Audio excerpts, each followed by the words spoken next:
I'm at the White Cube Gallery in Bermondsey with the British artist Tunji Adeniyi-Jones, who's over from New York, where he's based, for his show, That Which Binds Us. So let's start with the title. Why did you choose that for the show? So it's twofold. The first, I guess, is just an ode to my love for literature and fiction. And a large inspiration for my work is or are West African writers, Black American writers and authors, and often with their fiction, which I find to be really powerful, they'll sign it off with a wonderful title, you know, and I find that that becomes a really nice calling card for these bodies of work. And so I can read 20, 30 novels, and although I might forget the author's name, or you read so many different books, but the title always sticks. And I think that's something that I'm sure they would enjoy, the idea that that sign-off becomes like a really memorable point to kind of like, not summarize as such, but just be a signature to the body of work.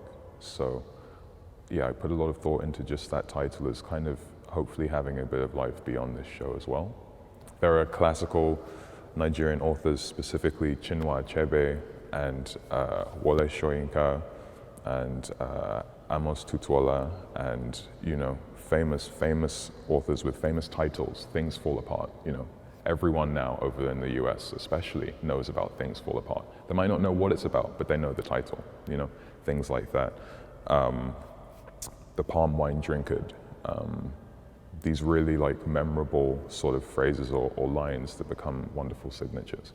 So that's kind of what I lift off of. And you know, more contemporary authors, Chimamanda, Teju Cole, you know, Americana, Half of a Yellow Sun, Every Day is for the Thief, they stick with me, the titles. So I feel really strongly about also trying to contribute to that idea that a title can be a memorable takeaway from the show, or any body of work, whether it be a book or an album title, you know, for music, anything like that. Yeah, feels like a nice flourish.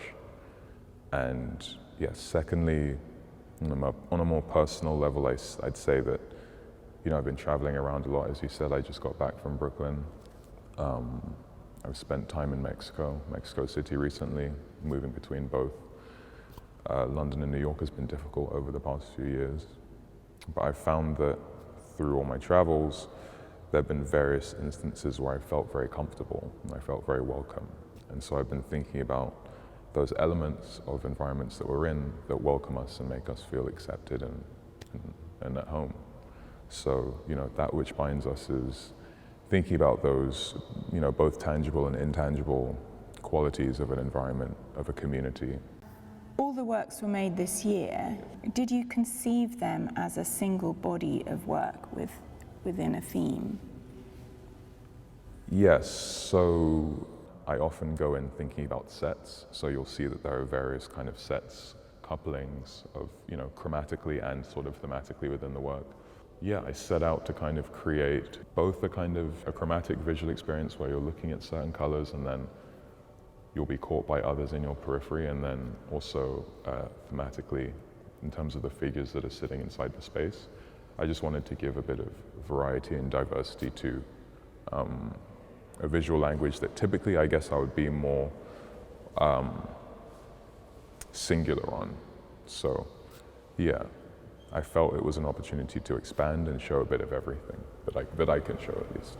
You've spoken of using the body as a vehicle for storytelling. What are some of the stories you're trying to tell? Again, going back to That Which Binds Us, connectivity, intimacy, a familial relationship, a passionate relationship. And what I'm referring to with that specifically too is hands and feet. So hands and feet in my work, if you're ever looking for an indicator of perhaps where the signature is or where I'm trying to take you visually or expressively, you can just look at the hands and the feet. They're usually the most directed components in the work, insofar as that's usually where you see the most kind of flashy, dramatic sort of like hand gestures, and that's where it becomes really expressive and performative. And I really enjoy using the hands as the moments where, you know, that's where the narrative actually comes in. So you'll see a finger delicately touch the shoulder of another figure, and that becomes a really charged moment. And I suddenly don't have to tell you anything else about who or what these characters are. You can just focus on that connection and that touch. Similarly, if there's a bit more of a shove or a push, or as is happening here, more of a kind of like almost, you know, how would you describe it? Like a kind of carousel, right? Where they're spinning around each other or something. But there's tenderness with the way that these hands are reaching, and there's tenderness there. So that's what I mean when the body is the narrative. So that the story can just be about this kind of carousel that's happening. And that's all it needs to be. Anytime, obviously, someone with any art historical background sees three figures in a painting, you're thinking of the three graces. Is that a reference for you in these paintings, obviously combining with other influences as well? It's a good question. I think because my references just become increasingly vast, I focus on more kind of frankly basic and fundamental painting challenges for myself. So the challenge being put three figures in the space compellingly without it seeming too crowded, and to make it seem balanced and graceful. You know, it started with my paintings from a few years ago started with just, you know, one figure solitary holding the space. I managed to sort of wrangle two in there for a kind of duet situation. And now I'm trying to see kind of how I can make that more expansive. In terms of, yeah, I don't know, I think mid 20th century sort of modernist paintings in Europe are really inspirational, I would say. You know, Kehinde, German expressionists. Formally, in terms of composition, yeah, I think a lot of European painting from the mid 20th century, late 20th century would be like, that's where I look at to think about figures, doubles and triples in a space. At MoMA in New York, the Museum of Modern Art, I love that contemporary and modern art section because you can see all these paintings. The figures are muscular, androgynous, the bodies are endlessly flowing, and the limbs seem to sort of melt. What's behind this distinctive style of depicting the body? I guess you could say it's me having a conversation with my very rigorous academic figure drawing education. So I was really fortunate enough to have some extensive figure drawing in my undergraduate, and we got to draw cadavers and everything. You know, we did life drawing every week, figure drawing every week, and we got to draw the bodies that were laying down, and everything was cross-sectioned and this and that. So I have a very specific idea in my mind of what a figurative painting or what a body should look like in a painting, right? I have an idea of proportions and dimensions and weight. So what's happening with these is I'm trying to unlearn that a bit and allow it to become a bit more expressive and loose. So, you know, perfect example being this thigh going here, this leg coming out here, doesn't quite line up in the way that it should. And anatomically, there would have to be some sort of severance between the thigh and the calf for that to work. And so a lot of the work, so a lot of my sort of investment has been in just allowing that to happen, because I become very committed to making sure that this shoulder does curl the way that a shoulder would when someone stretches their arm over like that, and that this pectoral does stretch the way that one would when you stretch up like that. But then I also have to allow myself to play a bit and allow things to become a bit fractured so that the composition can become more fluid. So it's been some years of me learning and unlearning, because I know how to draw a form like academically well, but sometimes that doesn't, you know, allow for expression in painting especially. So I'm having to kind of like navigate that and open things up, loosen things up.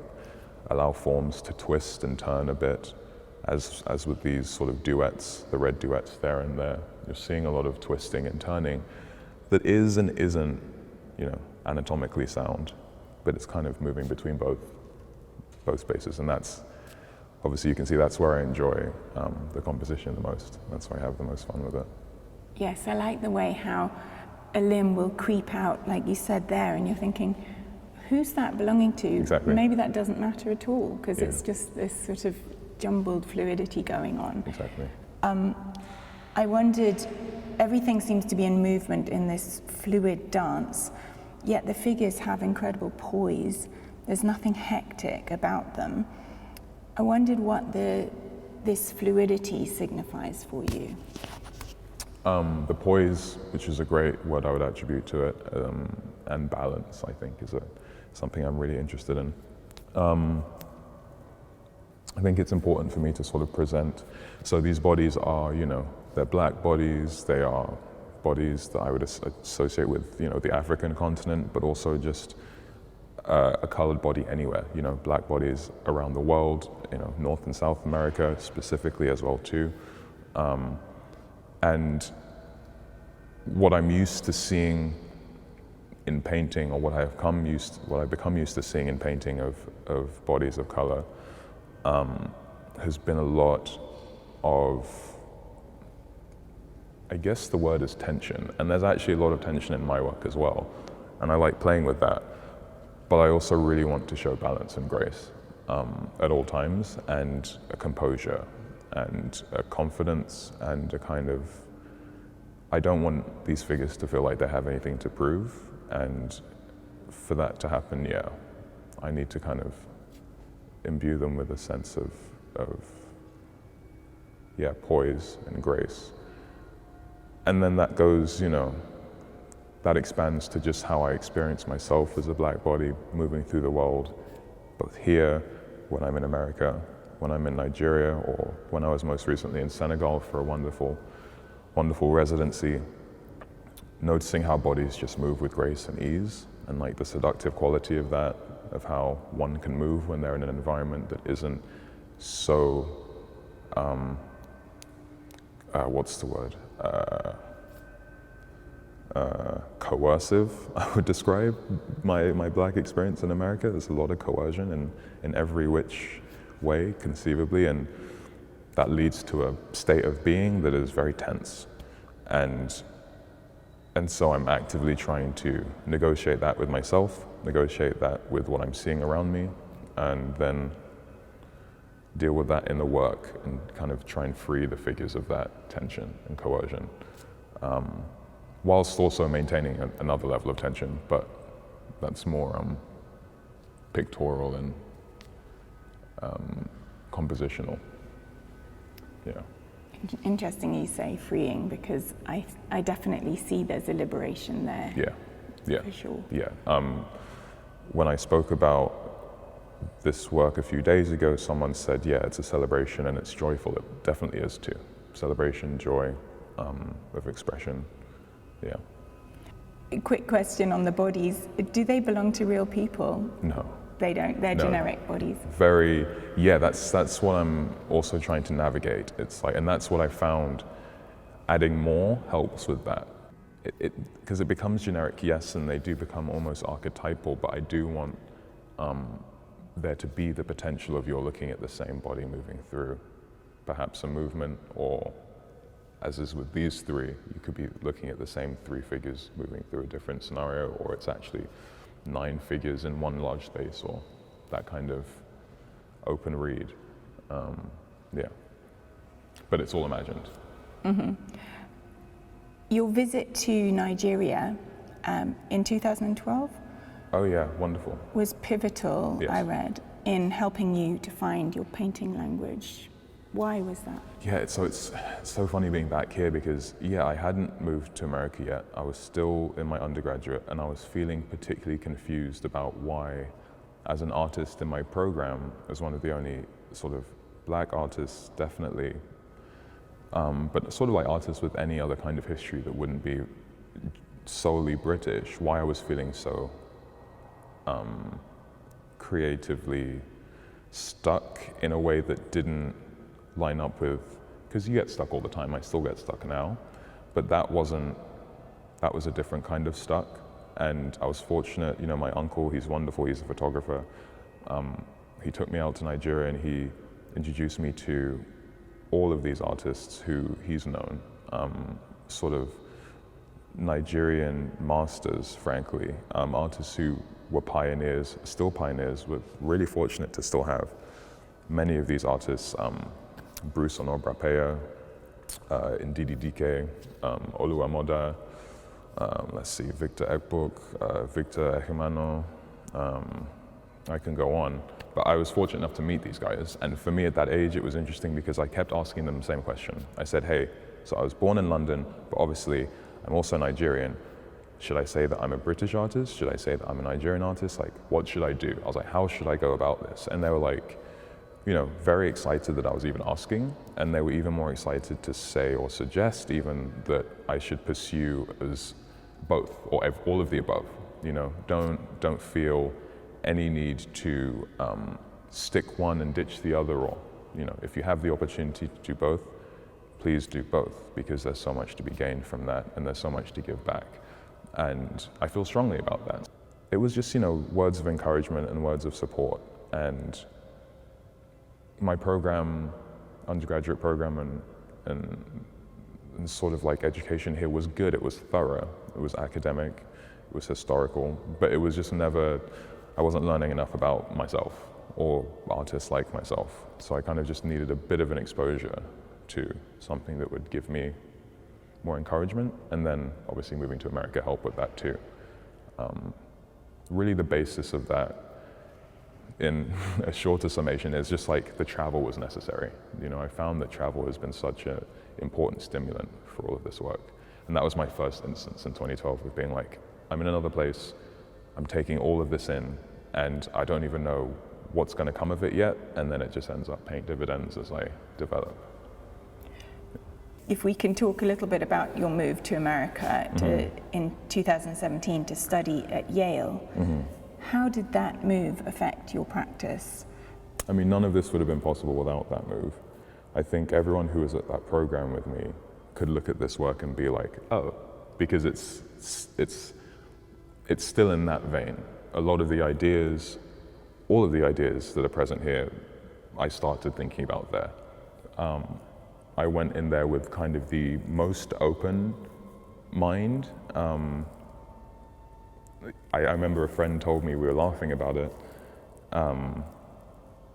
in one of my first or second months there, I sort of said, hey, I think I just really, really want to figure out this painting thing. and he was like, yeah, that'd be cool, maybe try that. Because it was a funny setup. It was like, I had obviously been painting before, but it was a very painting-focused program. Like my undergraduate was mixed sort of media, all media. So I did a lot of sculpture and performance and things like this.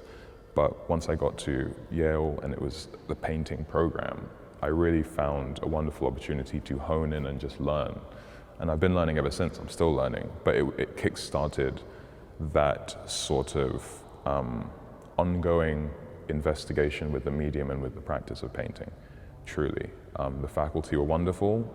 From the very beginning, it was like, okay, you don't know how to do this, you don't know how to do this, you don't know how to do this, but try this and you can get going. Also, look at this person, this person, this person. I kind of just went in as a sponge and very quickly understood that there's a lot of fun in trying to figure out the problems in painting. It's just all problem solving. But I think I perhaps wasn't aware of that before I went there. And so my colleagues were great, my peers were great, they're still really close friends of mine. We all support each other out there as a community. But yeah, none of this could have happened if I didn't move out there. It taught me so much, that program. And then living in America still teaches me a lot. But again, speaking about travel, just feeling my body charged in different ways in different environments has led to me wanting to, present bodies in different environments and with different charges. So how were the bodies different? How has your depiction of bodies evolved from Britain to America then? I mean, it was a lot of self-portraiture before I moved to America. I was literally just using my own form and painting myself. And I just don't think that I was, firstly, I wasn't very good, but also I think that's okay and I think that's necessary. And I'm really glad I was able to grow and develop. I think to recognize that there was room to grow and develop. Yeah, I don't know. When I moved to Yale, they introduced me to a whole host of Black American artists who I did not know before. You know, I didn't know about Kerry James. I did not know about Barclay Hendricks. I did not know about Bob Thompson. And that work radically changed my kind of outlook on what painting can be. And so I've been a student of that. I'm still a student of that, I think. I'm just trying to learn from what they've done and apply it and try and add to it and bring also what I have from being from here too and adding to that. So one of the things I'm most excited about is the addition of, in the red duet paintings, there's this foliage and ornamentation from illuminated manuscripts, like the medieval ornamentation. And I think that that's I feel like that's quite a unique element that I'm adding to just this space of, Black representation in painting. I mean, of course, there's Kehinde Wiley as well, a master of that. It's like a wonderful conversation when you think about, he's also a master of traveling and being cross-cultural with his work, so I'm inspired by him for that. But it just kickstarted, moving to Yale just kickstarted a thing in my brain. It was wonderful.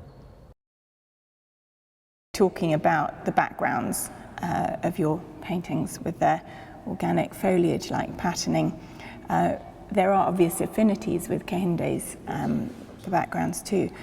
I wonder what the function is of these rich backgrounds for you.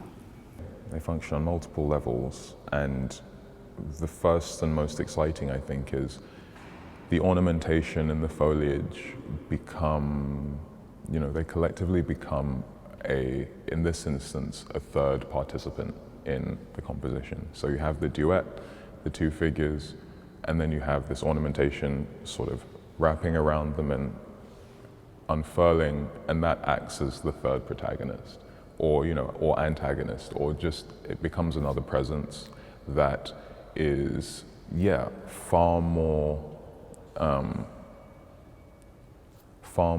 sort of elaborate in terms of how far it can stretch, and the space becomes more animated and active. I found that using the foliage in this way can push the expression of what I'm trying to do with the figures. And it becomes a third participant in the dance, which I enjoy. It also becomes a wonderful vehicle for color and a wonderful opportunity to work my hand, because I'm a draftsman at heart, so it's a wonderful opportunity to just draw and draw and draw and push the line and come up with wonderful moments of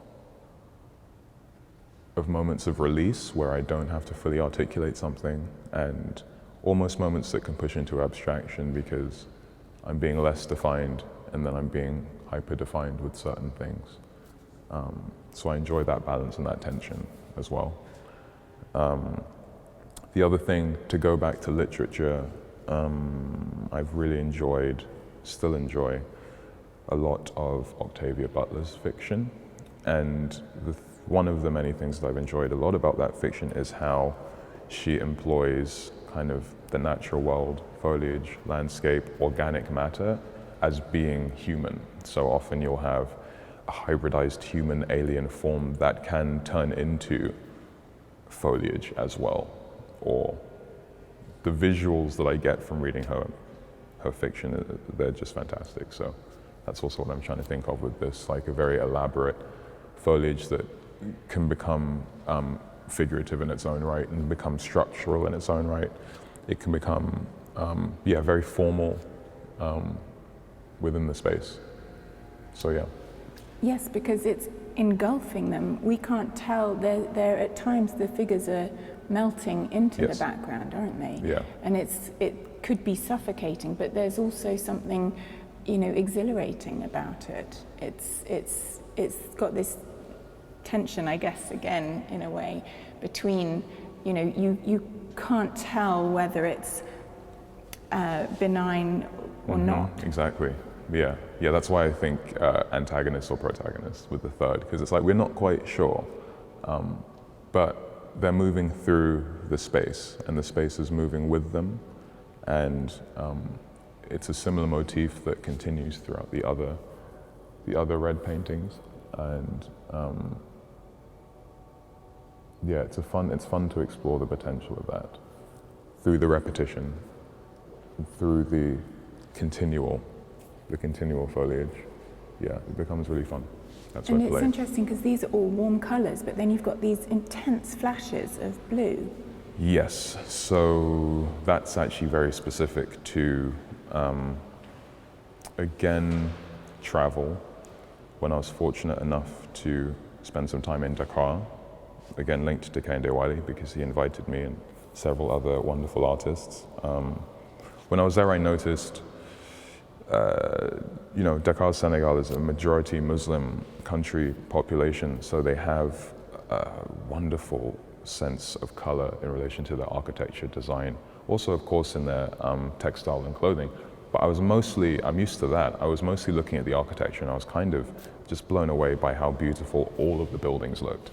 And they looked beautiful in a way that, again, I wasn't quite used to, because it would be a very muted facade, a very like warm cream, or sort of like warm gray, or very pale orange, but then there would be an electric blue highlight around the rim of a window or around a door frame, just a thin blue line and a thin blue line around the window, and it would just complete an entire building. And really what you're looking at isn't that much color, really, but those blue kind of highlights and accents, or those, it would be like a neon kind of green or something, like a nice tint, really just made the whole, or continues to make all of those buildings kind of seem so majestic, and it's such a subtle move.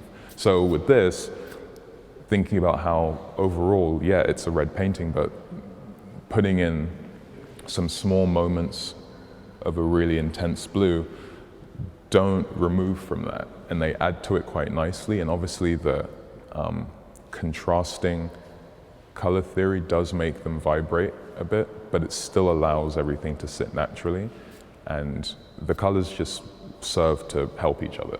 They just make the blue makes the red more red, the red makes the blue more blue, and they're just happily there in harmony. They're amazing. I really like that. And regarding that residency that you did at Black Rock, Kehinde's residency program in Senegal, what were some of the highlights of that? So the architecture, as I was describing, the freedom, because we were given room and board and studio and no direction in the best possible way. And we were asked, actually, in fact, how we wanted to lead it. So we were asked, hey, you're here, what would you like to do? And so we had to research. We had to be like, what is there to do? And then we'd had to think about how that could apply to us. So I was particularly interested in color, pigment. We went looking around for some pigments, and I was interested in, obviously dance. So we did go to some local kind of just dance performances that didn't have any significance other than just pure expression, just some people gathering around and celebrating a local football team winning a tournament, like a whole township would be dancing. So that was one of the highlights. Another highlight was the artists who I met.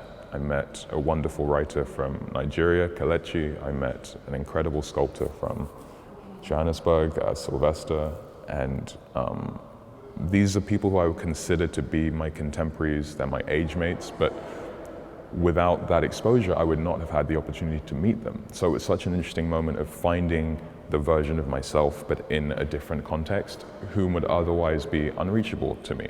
And also, we got to spend 2 months together. So it was like, even more than just this encounter, we got to grow together. And I think that's what was the most fascinating part, was how, or at least I know that's part of Kehinde's intention, was bringing sort of artists from disparate locations who are all invested in the same thing together for a short period of time, just so you can be encouraged by each other and validated by each other and motivated, inspired by each other. So that was fantastic. You know, I felt like I was just meeting people who otherwise I wouldn't have had the chance to.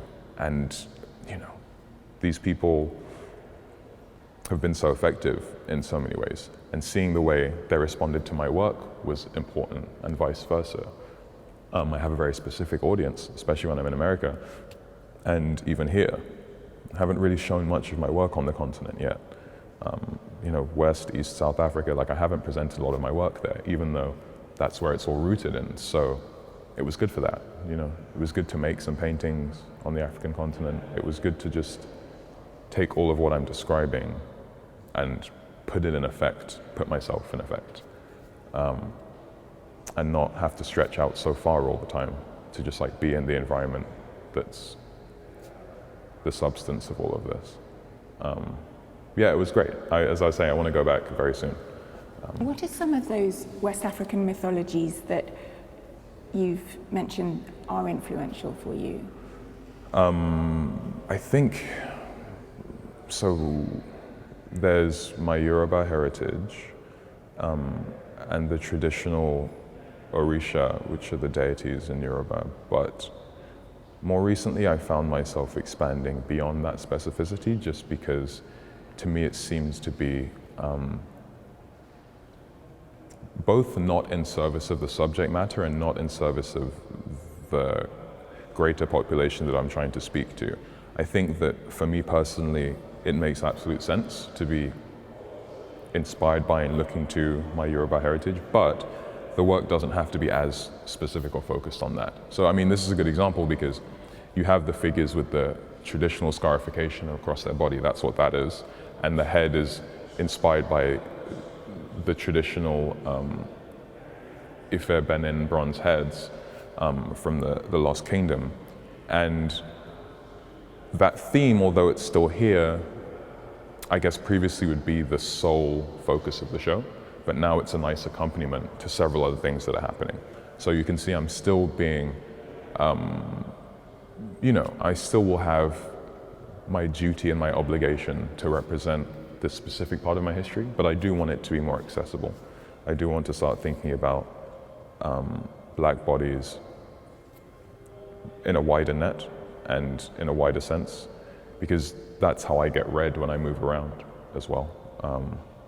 I'm an American. Before I open my mouth, I'm read as an American man. So it's things like that where I realize the work doesn't need to be as hyper-specific about my own personal Yoruba mythologies, and it can be more open to others. So I think, again, that comes back to travel, really. It just comes back to travel. To me, I think there's a conversation with Matisse here, but that might be irrelevant. I don't know. What, for you, is this painting inspired by, or the twin virtues, what is that referencing? It's been an ongoing conversation about my lack of a desire to have a direct conversation with Matisse, but that's only because the work in which, and I mean, I don't, let me think about the best way to phrase it.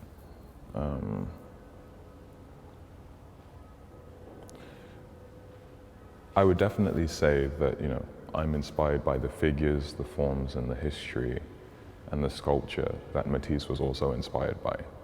So subsequently, I think the aesthetic similarities will be natural and organic, but I don't particularly look at or reference his paintings at all. And indeed, I think the bodies are just too African and black for that. You know, I think that's so specific, and that comes from really elaborate and expressive West African sculpture that's often elongated and exaggerated at various points and instances. So that's really what I was thinking about with this series. And it's a composition that I've been working with for about 5 years. This specific composition, actually, I've been working with it for a while. And what's fun about this one is it's quite a new color palette for me in terms of just how strong the blue is, how cold it is, and then how warm the orange is, and that contrast. And I mean, that's kind of why you see so much repetition in this show. I think there's a lot of merit in doing the same thing over and over and over again for a couple of reasons. It helps you realize the idea better if you don't get too stuck or precious with one iteration of it. It becomes a lot clearer if you allow it to be malleable and changeable. And then also you get to a point where if you've rendered the same image so many times, you suddenly feel more free to have more fun with it on like the 5th time, you know. So I think perhaps this is, because there's an orange one there, it's a similar composition, but I think I've perhaps made a painting like this 5 times with different colors. But this time, I just felt like free enough to use the blue and allow the blue to just be, yeah, as all-encompassing as it is. Yeah, I got here by repetition. It's a theme I've been working with for a while, and it keeps growing and shifting, whilst remaining true to the structure and the form. Yeah. And the twin virtues, just out of interest. Twin virtues. I mean, in general, every figure in the show, for personal, emotional, and other reasons, I decided to kind of suggest that these figures are embodying virtuistic qualities. So some of the titles, grace, honor, faith, things like this. So it's a recent decision to be like quite specific about how I want you to read them, but I've found that it's actually helped me decide how I want these characters to function, because I do want them to be almost noble in a sense. I do want them to have a duty and have an obligation, you know, so that they can also have a life after this exhibition and continue on. So twin virtues is just an expansion of twins. Previously it was just twins, no other description, but now I'm thinking about allowing the viewer to imagine what virtues I'm talking about, right? I was wondering about the titles, so that all ties up. Yeah.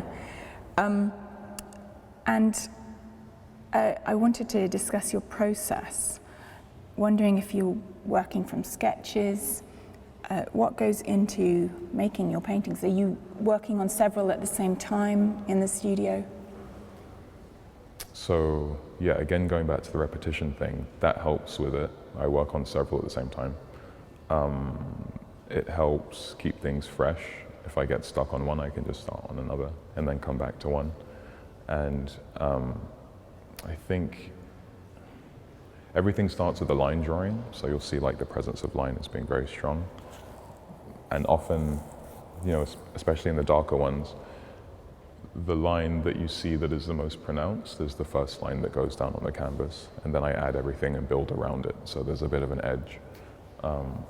But yeah, small line drawings and sketches, and then I just jump into the large scale, try and figure it out. There's lots of amending, and there's lots of pencil on the canvas too that I start with, and there's drawing at the heart of everything.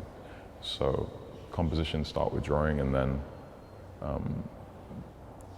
yeah, this is a good example of that too, where at a certain point the drawing has to stop and the painting has to begin. And this is a good example of that actually, because I kind of let go of certain things, and yeah, this isn't so much of a drawn line as allowing paint to brush up against paint. And I'm trying to balance both of those, because when I start with the drawing, I want it to be exactly like the drawing in the painting style, but the painting finish rather, but you can't predict the moments that end up just being paint against paint until you do them. So that's also what this painting is a great example of. mostly in the show actually, and then the orange one too. But with the ornament ones like we were discussing before, that becomes so much about the rendered line that I'm actually drawing. So this is an opportunity to just show the painting being a painting as well, like color rubbing up against color that I can't plan for and I can't sketch out first. You just have to do it and see if it works or not. So it must have been really intense, insane the last few months getting all these works ready for this show. Absolutely. But I feel so privileged to be able to do that. So honored to be able to bring it home and show it here in London. I haven't had a showcase this large in London ever. These are ideas that I've been honing and refining in America for some time now. So it's really nice that I feel like I can give a generous offering here and kind of, as we've been discussing, show what I've been learning over the past few years. Yeah, it's been stressful, but this is incredibly rewarding at the same time. And yeah, I just feel grateful to be able to share this and for people to enjoy it.